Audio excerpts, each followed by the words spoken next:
Nhằm chủ động kiểm soát và xử lý ổ dịch sốt xuất huyết dengue đạt hiệu quả, Trung tâm Kiểm soát Bệnh tật tỉnh Gia Lai vừa tổ chức giám sát hỗ trợ hoạt động phòng chống dịch bệnh sốt xuất huyết tại trạm y tế xã Bao Cạn. Ngoài hoạt động kiểm tra, giám sát, đoàn đã hỗ trợ triển khai hoạt động xử lý ổ dịch sốt xuất huyết, điều tra dịch tễ ca bệnh sốt xuất huyết, điều tra vector truyền bệnh sốt xuất huyết trước, sau xử lý ổ dịch và giám sát hoạt động diệt lăng quăng, bọ gậy và phun hóa chất xử lý ổ dịch, thu thập mẫu huyết thanh xét nghiệm định tuyếp virus dengue tại địa phương. Theo báo cáo của Trung tâm Kiểm soát Bệnh tật tỉnh Gia Lai, từ đầu năm đến ngày 16 tháng 7 năm 2025, toàn tỉnh ghi nhận 1.084 ca mắc sốt xuất huyết, không có tử vong. Số ca mắc giảm 52% so với cùng kỳ năm 2024. Tổng số ổ dịch được điều tra xử lý từ đầu năm đến nay là 258 ổ dịch.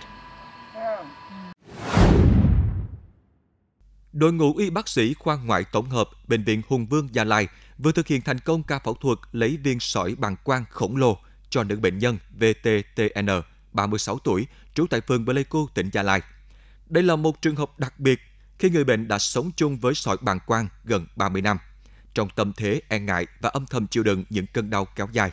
Bệnh nhân có tiền sử sỏi bàng quang từ nhỏ, thường xuyên gặp tình trạng tiểu trắc, đau tức vùng hạ vị nhưng không điều trị dứt điểm. Gần đây, tình trạng đau tăng, xuất hiện tiểu buốt và tiểu ra cặn sỏi khiến bệnh nhân phải tìm đến bệnh viện để thăm khám. Qua thăm khám và thực hiện các cận lâm sàng, các bác sĩ phát hiện trong bàng quang bệnh nhân có một viên sỏi lớn chiếm toàn bộ lòng bàng quang, gây nguy cơ tổn thương niêm mạc, nhiễm khuẩn và suy giảm chức năng tiểu tiện. Nhờ sự phối hợp nhịp nhàng, ekip phẫu thuật đã lấy thành công viên sỏi có kích thước hơn 10 cm. Hiện tại, sức khỏe của bệnh nhân đã ổn định, vết mổ tiến triển tốt và đủ điều kiện xuất viện. Các bác sĩ khuyến cáo khi xuất hiện các dấu hiệu bất thường như tiểu buốt, tiểu rắc, đau tức vùng bụng dưới, người dân không nên chủ quan mà cần đến ngay các cơ sở y tế uy tín để được thăm khám và điều trị kịp thời.